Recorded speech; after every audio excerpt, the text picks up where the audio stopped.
Good evening, Internet. Be not alarmed. Be not overwhelmed with terror, for it is I, James Martin, back with the monthly style video. And yes, this month we're doing Buckethead. So as I mentioned in the blog, this was always going to be something of a challenge. So I think we can expect a good many things to be slowed down tonight. Okay, if you are new here, all the tabs are in the blog, which I will link in the description below. And if you are returning, then hello. It's lovely to see you again. That's a smashing blouse you have on. So let's get straight into things. I'm not going to belabor fingerings, etc. All this stuff is explained in greater detail in the blog itself. And yeah, let's just dive into this. So the first lick that we're going to take a look at, I mentioned that pretty much everything here is from Soothsayer, because that was the first track that came up when I googled Buckethead. It didn't really occur to me that it might be a problem that the thing is the best part of 10 minutes long, but there you are. But there's an awful lot in here nonetheless. Okay, so the first thing that we're going to do is some flat out whittle. We're using a scale fragment here. Now, Soothsayer is in the key of B flat minor, and Buckethead is using the relative major, D flat major scale.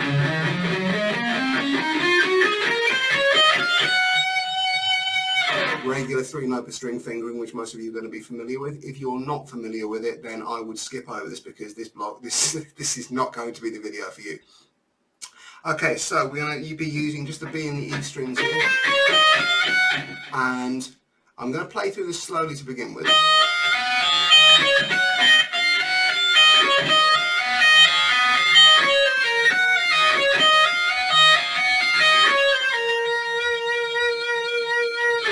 Let's speed that up a little bit.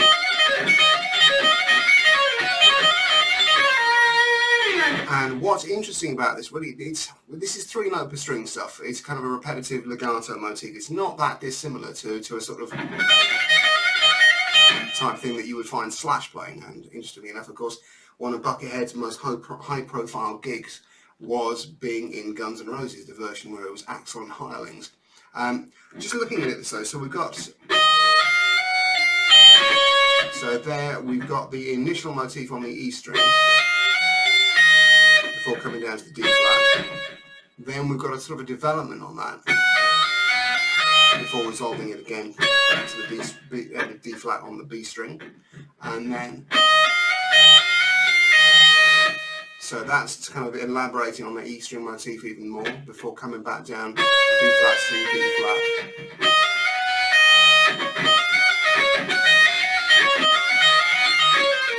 And then we sort of build off of that double pull-off motif onto the E string before finishing off with probably the most complicated of the E string lines. So slowly.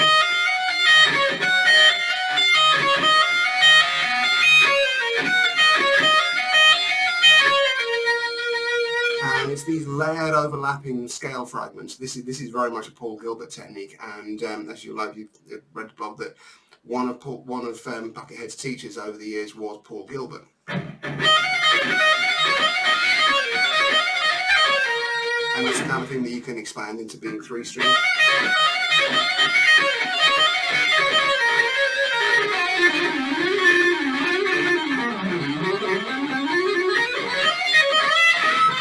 All that type of stuff.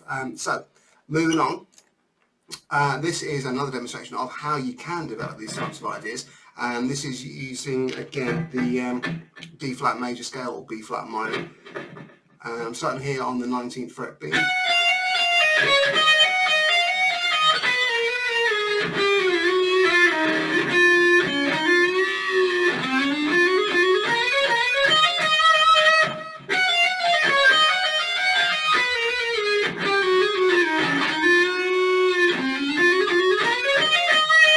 Again, standard kind of legato. Got a bit of a position shift in there. And then slightly held semitone bend. And then what's quite cute, he finishes off with this. And this really isn't part of the scale at all. This is just a sort of a similar motion pattern. Mapped across 6 strings, very similar to what somebody like Van Halen would do. If you look at Jump, for example, And he's using a very similar idea here. They're just resolving it to a minor key. And although nothing that I found out about Buckethead says, it mentions Van Halen specifically as an influence, it's very hard to believe that he wasn't an influence on him somewhere along the line. And as we all know, great minds think alike in any case. Right, it's not all whittle. This third lick, this is a sort of a more melodic idea.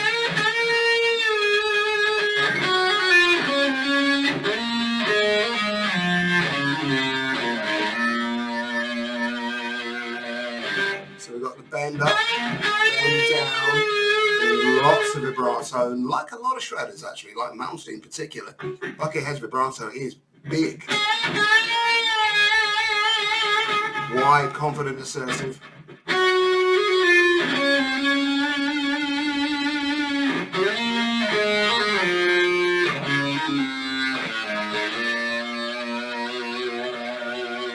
And what we're really interested in here is the use of slides as opposed to pull-offs or bends. There's a lot of slightly strange intervallic things that happen in this one.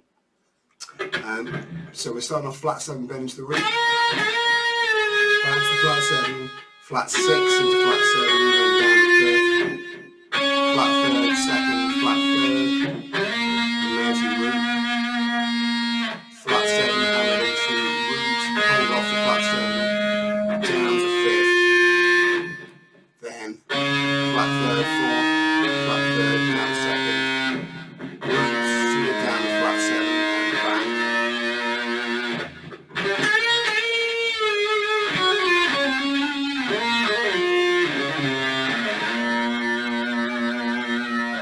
And I have arguably saved the best till last.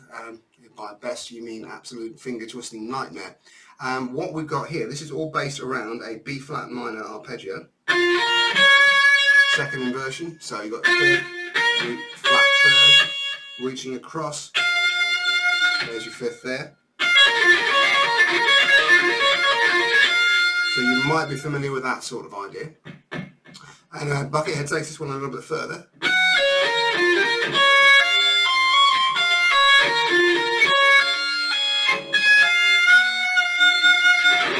And you're going to have to forgive me because I sang quite well this one up to speed.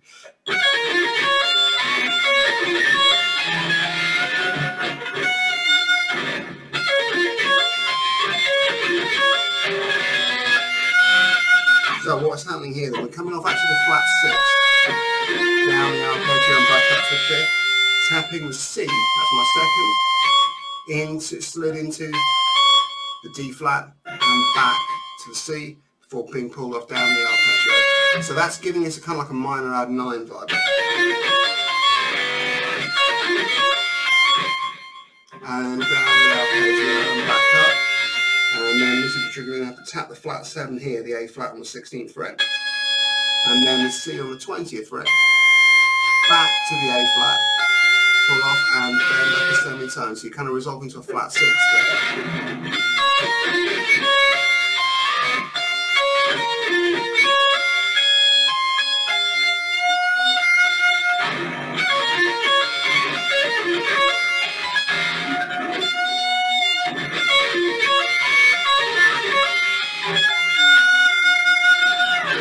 It's an evil thing, but my God, it sounds good. And it's an interesting use of 8-finger tapping as well, which is not something I've really encountered out there in the wild before. I'm aware certain people do it. Okay, hopefully this has been of use to you. It's certainly been an intriguing month for me.